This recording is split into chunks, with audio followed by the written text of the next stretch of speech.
시골에 큰 폭풍우가 지나가고, 그리고 간밤에 비바람이 몰아치고, 그리고 난 다음에 이른 아침이 되면 농촌이 바빠지기 시작합니다.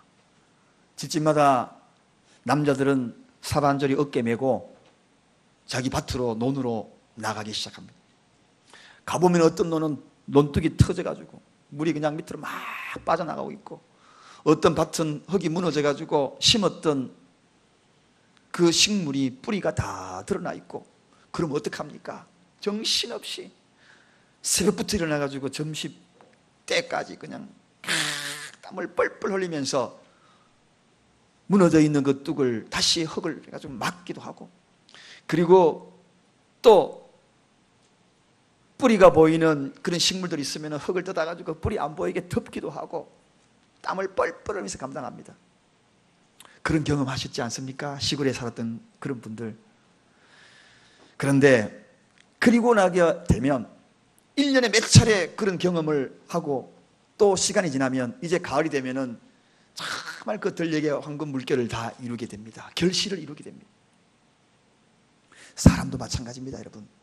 오늘날 많은 사람들이 인생의 풍파를 만나고, 그리고 인생의 폭우를 만나서 둑이 터지고, 가정의 둑이 터지고, 물질의 둑이 터지고, 환경의 둑이 터지고, 관계의 둑이 터지고, 건강의 둑이 터지고, 그런 인생들 많아요.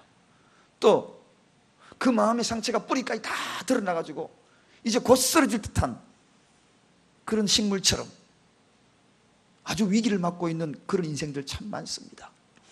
그런데 그런 분들이 세상 가운데에서 살아가다 보면 많은 사람들은 터진 둑을 비웃습니다. 오히려 뿌리가 보이는 그 상처를 긁어서 더 이상 회복하지 못하게 정죄하기도 합니다. 그런데 그 세상과 달리 둑을 막아주는 장소가 있습니다. 터진 마음을 막아주고, 뿌리 보이는 그 상처를 덮어주고 도닥거려주고 흙을 돋아주고, 그런 곳이 있어요. 그런 곳이 어디일까요? 어디일까요? 어디일까요?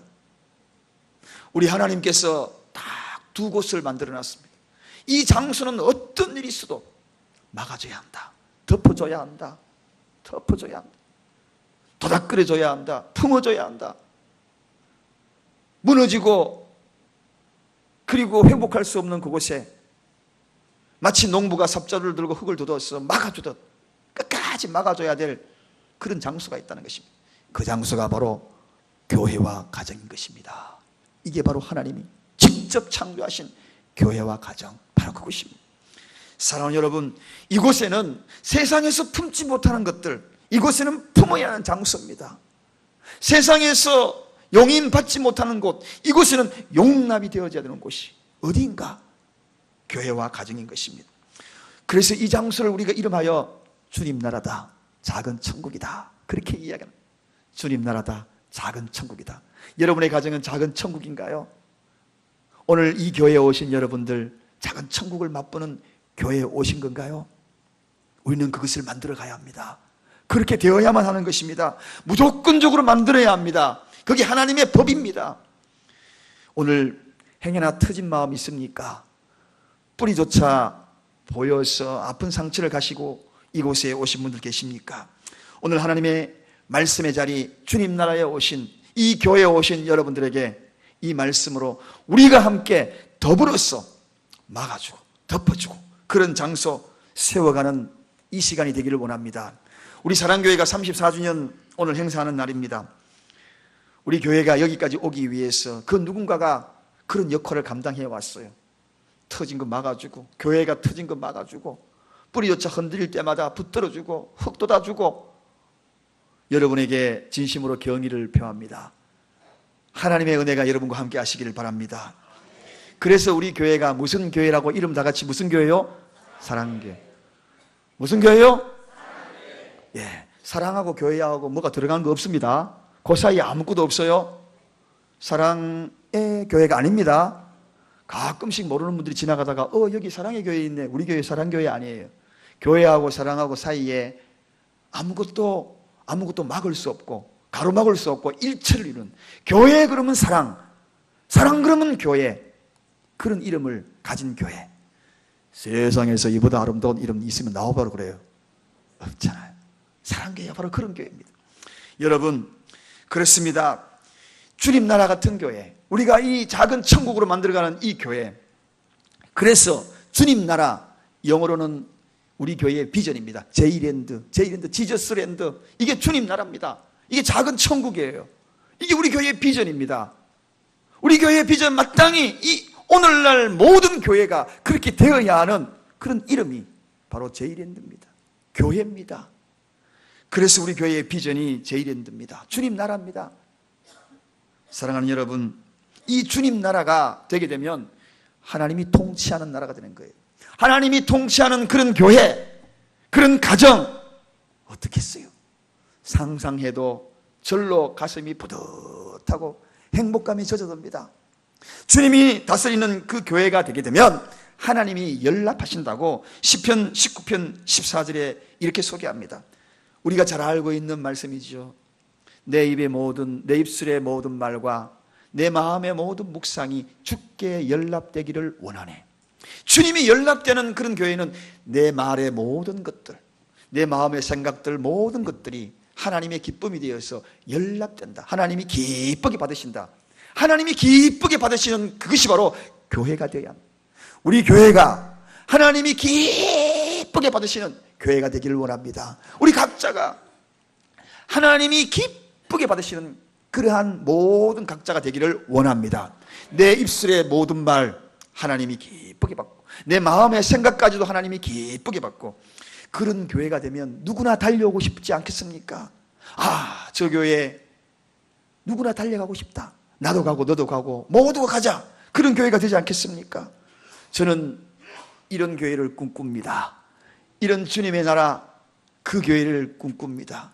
교회가 천국 같은, 작은 천국 같은 그런 교회를 꿈꿉니다. 우리 교회의 모든 교우가 그런 교회를 꿈꾸고 계실 것입니다. 우리 함께 만들어 가십시다. 할렐루야. 함께 만들어 가십시다. 힘들어도 만들어 가십시다. 그러기 위해서 오늘 본문에 이렇게 하면 정말 그런 주님 나라, 작은 천국으로 만들 수 있다. 어떻게 하면 그런 나라를 만들 수 있을까? 첫째는 오늘 본문의 1절에 소개합니다. 주님 나라는 마땅히 서로의 약점을 잘 담당해야 주님 나라를 만들 수 있다. 가정도 그래요. 서로 약점을 잘 담당해주고 막아주고 같이 그것을 보다듬어주고 그렇게 해야지 가정이 정말 행복할 거 아니에요. 교회도 마찬가지입니다. 여기에서 마땅이라는 말에 주목할 필요 있습니다. 마땅히 그 약점을 서로 감당해줘야 한다. 마땅이란 뜻이 뭐냐? 성경 원어에는 세 가지의 의미를 가집니다. 첫째는 빚지다. 빛을 줬으니 그 일을 감당이라는 것입니다. 무슨 빛을? 주님이 우리에게 베풀으신 그 빛을 줬으니 마땅히 우리도 주님이 내 약점을 감당해 주셨으니 나도 그 빛을 줬으니 나도 내 이웃을, 내 교우를 마땅히 빛을 갚아야 한다. 그게 바로 약점을 감당하는 것이라는 것입니다. 또 두 번째 의미가 있습니다. 해야만 한다. 해도 되고 안 해도 되는 것이 아니라 반드시 해야 한다. 그것은 하나님의 변하지 않는 진리요, 그 길을 반드시 해야 한다. 약점을 감당해야 한다. 제가 오늘 이런 말씀을 드리는 이 순간에도 여러분의 마음의 심령에 자극이 받기를 원합니다. 자극되기를 원합니다. 하나님의 말씀으로 받아들여지기를 원합니다. 또 하나 있습니다. 마땅이라는 뜻은 내 아픔으로 여긴다. 내 아픔으로 여기고 내가 그 약점을 감당해야 한다. 저 사람의, 저 이웃의 저런 약점이 내 눈에 보이면 내 아픔으로 알고 내가 사랑에 빚진 자들로서 내가 그것을 막아줘야 한다. 때로는 몸으로 막아주고 아니다 하고 내 몸으로 막아주고, 맞다 하고 그러는 것이 아니라 아니다 하고 내 몸으로 막아주고, 때로는 내 말로 막아주고, 때로는 눈물로 기도하면서 막아주고, 내 아픔처럼 막아주는 자, 그게 바로 서로의 약점을 감당해 주는 것입니다. 사랑하는 여러분, 사랑교회 오실 때에 이거 각오하고 오시기를 바랍니다. 그 각오하지 아니하고 이 교회에 정착하실 생각하지 마시기 바랍니다. 우리 교회는 주님 나라를 만들어가고 주님이 기뻐하는 연락되는 교회를 만들기 위해서는 약점을 감당해야 합니다. 약점을 감당할 수 있는 마음을 가져야 하는 것입니다. 그것이 오늘날 교회의 모형이 되어야 하는 것입니다. 그것을 하나님이 받으시는 것입니다. 그런 교회 하나님이 기뻐하십니다. 사랑하는 여러분, 여기는 주님 나라입니다. 믿으시면 아멘 하십시다. 교회에 다툼이 있고 아픔이 있고 눈물이 있는 곳은 주님이 과연 연락하실까요? 주님이 슬퍼할 것입니다. 어제 어떤 분이, 어떤 전도사님이 저를 상담하러 왔어요. 다른 교회 다니시는 분. 목사님과 상담 좀 하고 싶습니다. 왜 그런가요?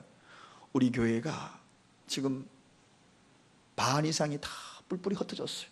뿔뿔이 흩어졌어요. 왜 그런데요? 성도끼리 싸우고 교회와 목사의 관계가 나빠져. 다 이렇게 되어버렸어요. 마음이 아파 죽겠어요. 그래서 같이 기도했어요. 이럴 때는 침묵하고 온 교회가 기도해야 돼. 보다듬어줘야 돼. 약점을 싸매어줘야 돼. 하나님이 받으시는 말을 해야 돼. 나의 입술의 모든 말과 내 마음의 모든 묵상이 주께 연락되는 이야기를 해야 돼. 그렇지 않으면 깨어지는 거야. 아파지는 거야. 그런 이야기를 했어요.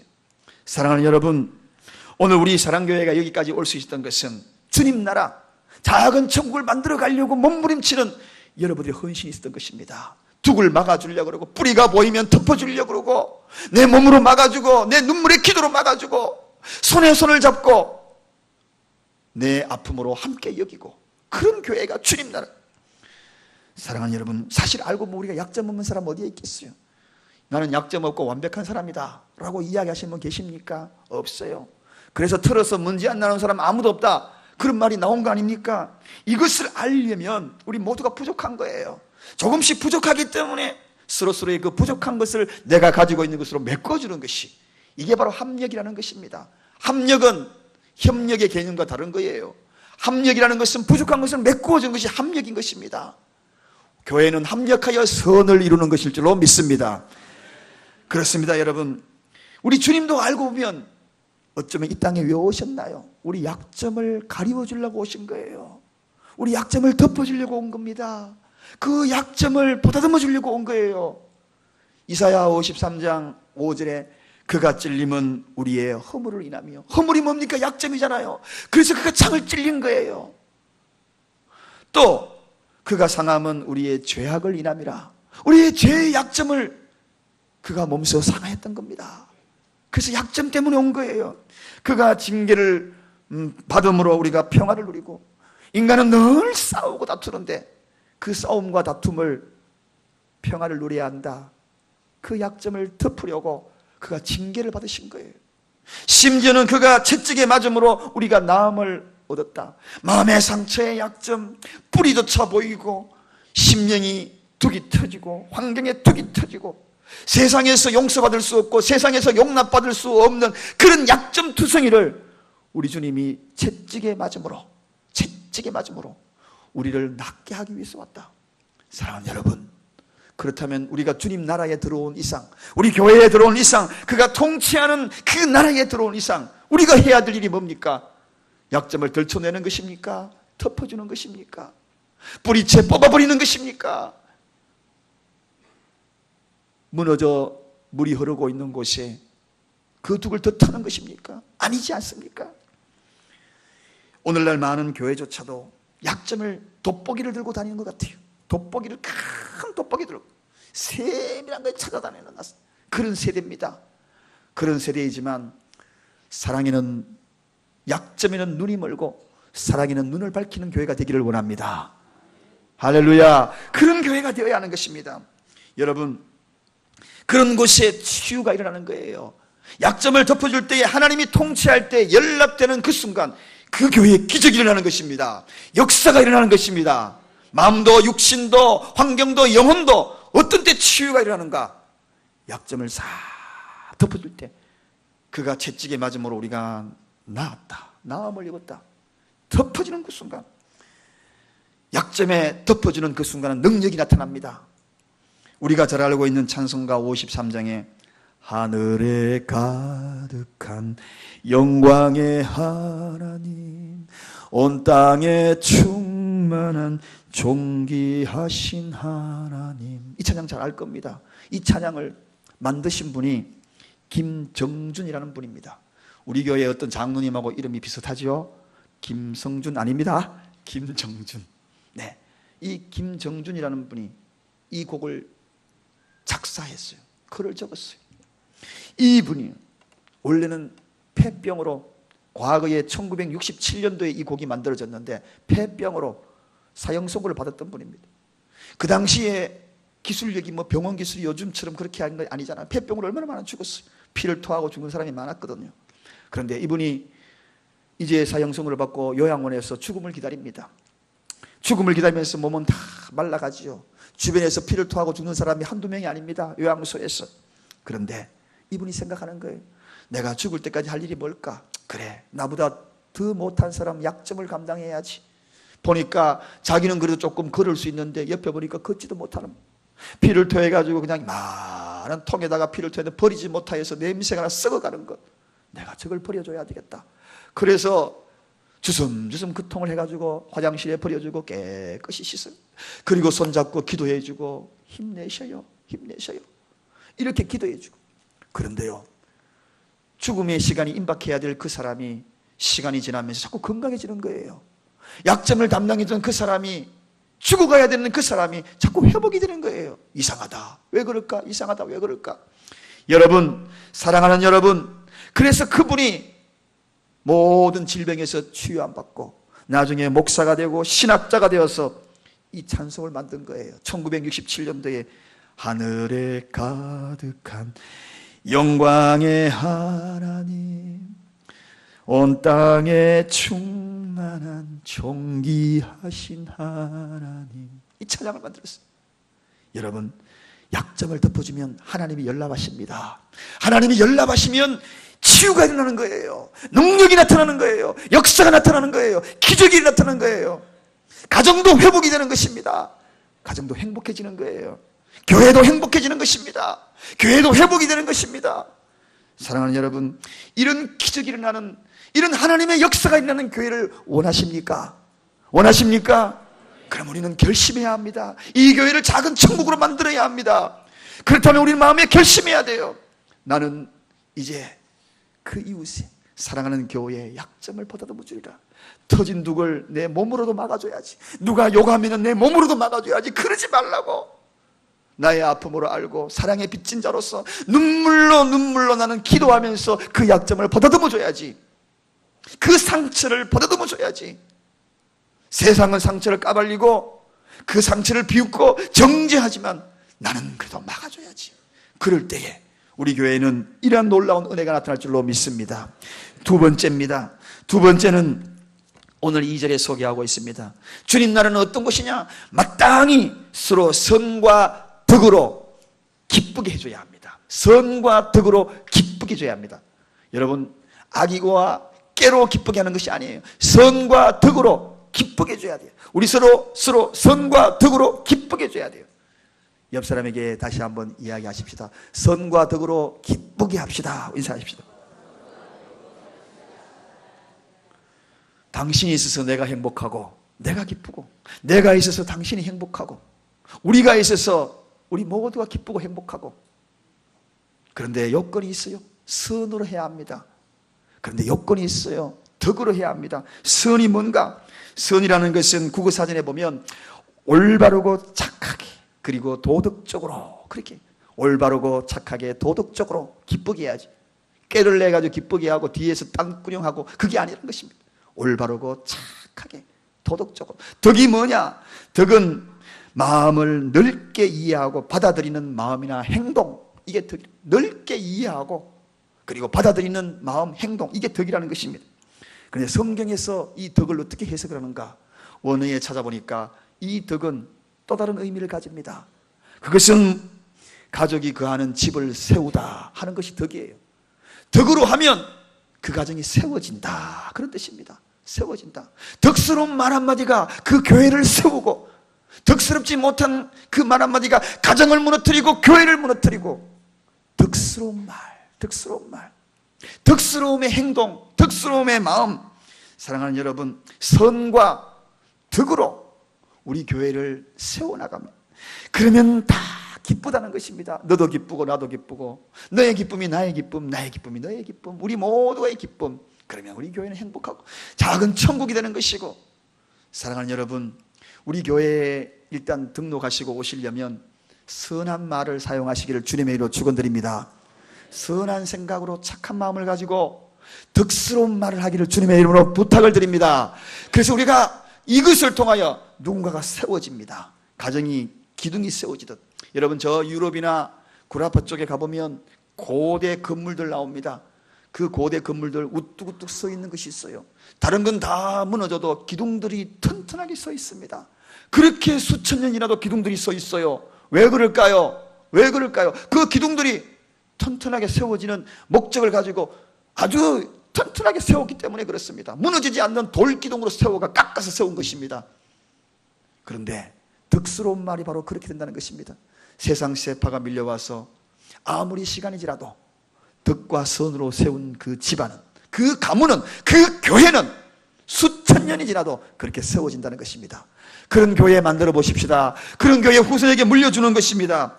여러분, 그렇게 하기 위해서는 약간의 희생이 필요해요. 누군가 기둥을 세우기 위해서 희생이 없겠습니까? 희생이 필요합니다. 그래서 오늘 1절과 3절에 보니까 자기를 기쁘게 하지 아니할 것이라 그렇게 이야기합니다. 이 이야기는 무슨 이야기입니까? 남을 기쁘게 하기 위해서는 내가 기뻐하는 일을 약간 절제할 줄 알아야 한다. 자기는 기쁜데 남이 불행하고 울고 있는 걸 모르는 경우 너무 많아요.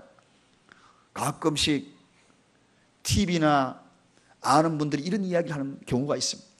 자기 남편이 낚시를 너무 좋아한대요. 낚시를 주말 금요일만 되면 낚시 보따리 다 해가지고 어디를 가는지 전국으로 고기 잡으러 다녀. 친구들과 가고 어울리고 너무 행복하대요. 그래서 월척이다 그러니까 사진 찍어가지고 그 큰 고기 아가미 꽉 잡아가 들어가지고 사진 찍어가 SNS 올리고 너무너무 행복해가지고. 그런데 그 집안의 아내는 울고 있어. 울고 있어. 자녀들은 아버지 얼굴 보기가 어려워. 평상시에는 직장 다니고 늦게 오고 주말은 완전히 자기 혼자나니 자기는 너무 기뻐. 가족은 울고 있어. 그게 진짜 가정인가요? 남을 위해서 행복하게 만드는 것을 한 번쯤은 생각해보는 그러한 모습이 있다면 그러게 하지 않겠지요. 그래서 내 희생이 필요하다는 것입니다. 내가 좋아하는 거 약간의 절제가 필요하다는 것입니다. 원래 인간은요, 자기 이기주의로 가득 차 있어요. 그래서 내만 기쁘면 좋다 하는 생각들이 우리 가슴 속에 이렇게 쫙 들어가 있어요. 남을 배려하고자 하는 마음들이 원래 없는 것이 인간이에요. 그런데 그 마음을 바꾸는 것이 중요하겠죠. 내 혼자 바꾸기는 참 어려워요. 그런데 성경에는 이야기해요. 뭐라고 이야기하느냐? 주 예수를 영접하면 그때부터 주인이 바뀐다 그래요. 내 속에 주인이 그동안에 다 나였는데 주인이 내가 아니고 이제 바뀌기 시작해. 주님이 주인이 되었어. 그렇게 되면 생각이 바뀌기 시작하는 거예요. 나에게 행복이 묻기 전에 남에게 행복이 있는가? 이걸 생각하게 됩니다. 내가 행복이 있는가 묻기 전에 내 가족에게 행복이 있는가? 내가 행복이 있는가 묻기 전에 내 사랑하는 교우들에게 행복이 있는가 묻는다는 것입니다. 바뀌게 된다는 것입니다. 주님 나라는 어떤 자리인가? 나에게 행복이 있는가 묻기 전에 내 이웃의 행복이 있는가? 이걸 질문하는 장소가 주님의 나라입니다. 그런 공간이 바로 오늘 이 교회가 되어야 하는 것입니다. 사랑하는 여러분, 성도가 누구입니까?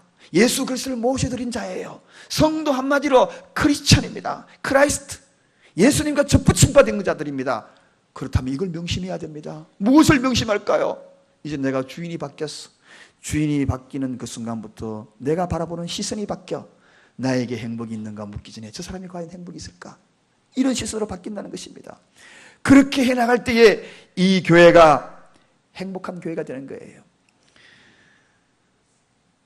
세계적인 커피 체인점 초인류 기업이 있습니다.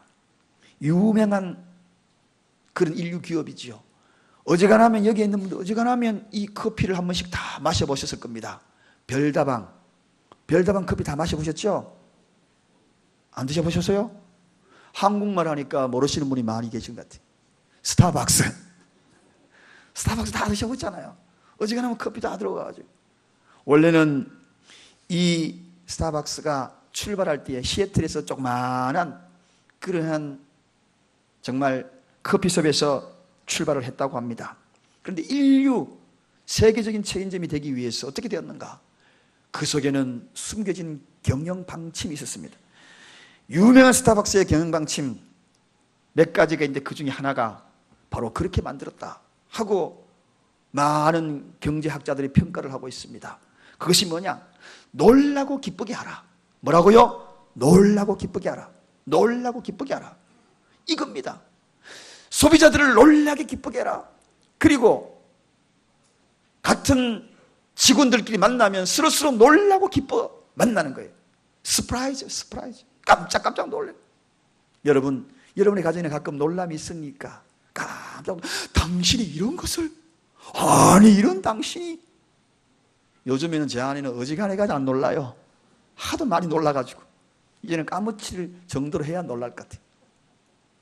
어느 날 갑자기, 요즘은 이런 거 안 합니다. 생일날 탁 다 와가지고 밤이 맞도록 제가 몰래 풍선에 입을 가지고 불어가지고 풍선을 갖다가 잔뜩 욕조에다가 잔뜩 불어가지고 아침에 실에다가 풍선 하나 딱 묶어가지고 확 문을 열면은, 화장실 문을 열면은 묶여있던 풍선이 하늘로 날리면서 욕조에 있는 풍선이 와 올라가. 얼마나 기분 좋을까? 생일날. 그런데 이것도 이제 구닥다리가 되었어요. 매일 고민이에요. 여러분, 놀라게 한다, 기쁘게 한다, 이게 이웃을 기쁘게 하고 그 가정의 행복을 만들게 하고 그 체인점이 위대하게 이렇게 세계적인 기업이 되었다는 것입니다. 우리 교회에 처음으로 발걸음 옮긴 분들이 오늘 보니까 사랑교회에 다 초록색 입었어, 이걸로 놀라는 게 아니에요. 야, 사랑교회 가니까 내가 무너졌던 툭 터진 거, 내 마음이 무너진 거 다 보다듬어줘. 너무 놀라워. 내가 뿌리쳐 보이는 이 상처, 그걸 세상 사람들은 자꾸 긁어서 무너지게 만들었는데 여기 가니까 다 품어줘, 안아줘. 얼마나 좋아. 그게 너무 놀라. 친절해, 배려해줘. 너무 놀라워. 서프라이즈야. 주일마다 갈 때마다 놀라워. 그렇다면 이 교회가 오고 싶지 않겠습니까, 여러분? 기쁘죠. 그러면은 자기의 기쁨보다 자꾸 내 기쁨부터 먼저 챙겨주려고 자꾸 생각하고 있어. 나는 사랑교회에 정말 뿌리를 내리고 싶어. 이 교회에서 정말 함께 하고 싶어. 그런 생각 안 가지겠습니까? 요즘 TV 정치 토론이 많이 나오고 있습니다. 이제 선거철이 다가오니까요. 그래서 이런 말이 있잖아요. 주장은 하지만 토론이 없다고. 주장은 하지만 토론이 없다고. 전부 약점 들춰내는 것밖에 없잖아요. 정령 토론해야 되는데, 정말 나는 정책은 이렇게 해서 정책을 이렇게 펴가지고 이 나라와 그리고 우리 지역을 위해서 정말 헌신하겠습니다, 그래야 되는데 다 약점 들추기. 그러나 교회는 그것이 아닙니다. 교회는 덮어주고 기쁘게 해주는 것입니다. 놀랍게 해주는 것입니다. 하나님의 말씀으로 놀라고 그의 사랑으로 놀라고 기뻐하는 것으로 놀라고, 그런 것이 바로 교회가 되기를 원합니다. 오늘 우리가 그런 교회를 만들어 가십시다. 그게 바로 작은 천국이에요. 그런 가정을 만들어 가시기 바랍니다. 그게 작은 천국이에요. 하나님이 직접 만드신 것입니다. 회사는 하나님이 직접 만드신 게 아니에요. 교회와 가정은 하나님이 직접 만드신 거예요. 그런 목적으로 만들었다는 것입니다. 기쁘게 하십시다.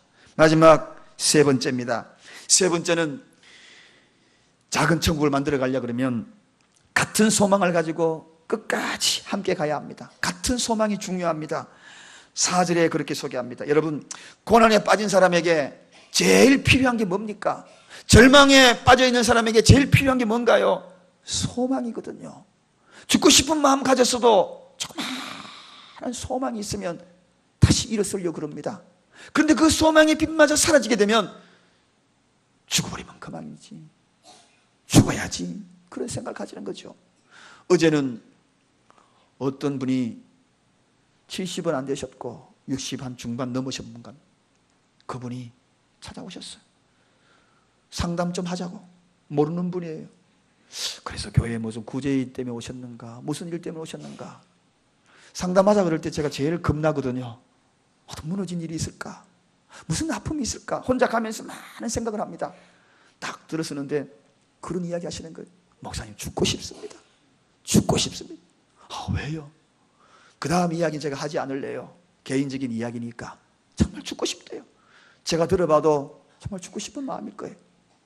제가 그랬어요. 소망을 열었어요. 예수님에 대해서 이야기해 줬어요. 작은 빛을 제시해 줬어요.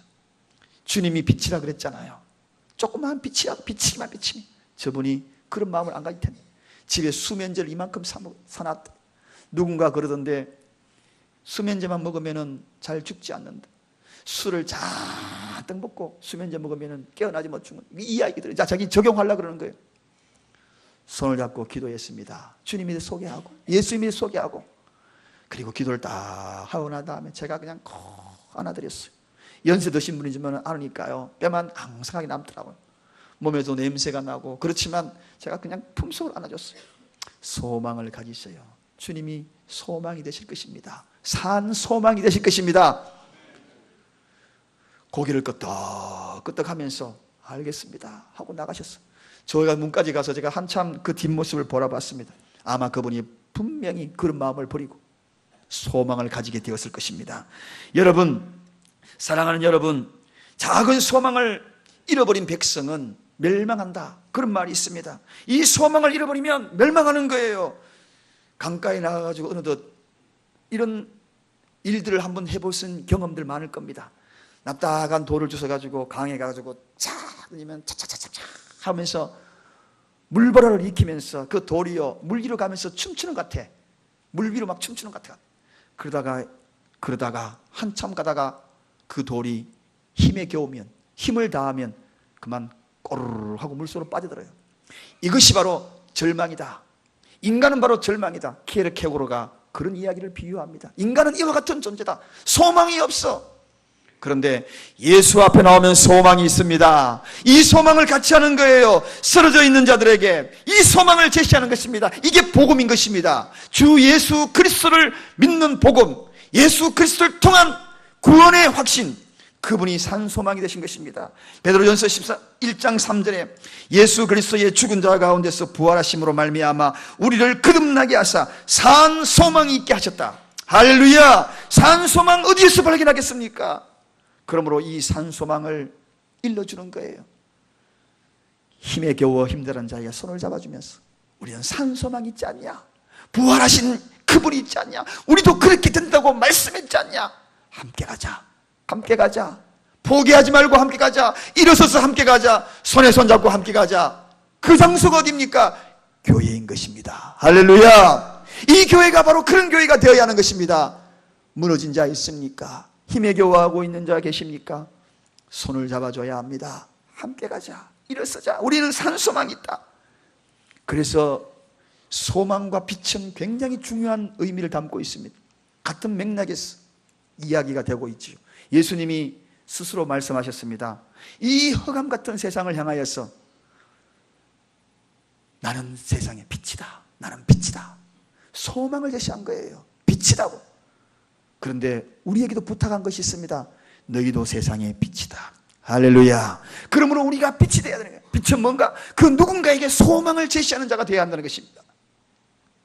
그래서 오늘 본문에도 성경의 위로로 소망을 가지게 한다. 우리의 힘으로는 소망을 제시할 수가 없어요.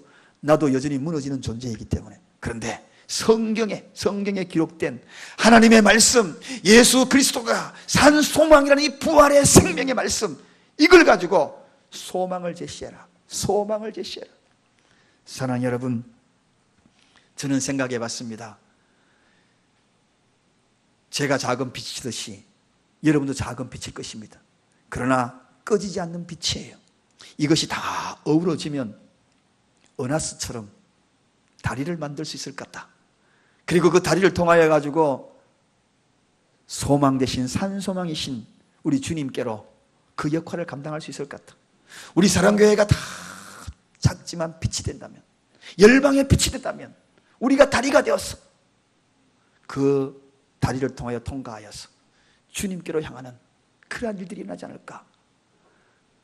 그게 바로 소망을 제시하고 끝까지 함께하고 이끌어가는 그런 교회가 되지 않을까.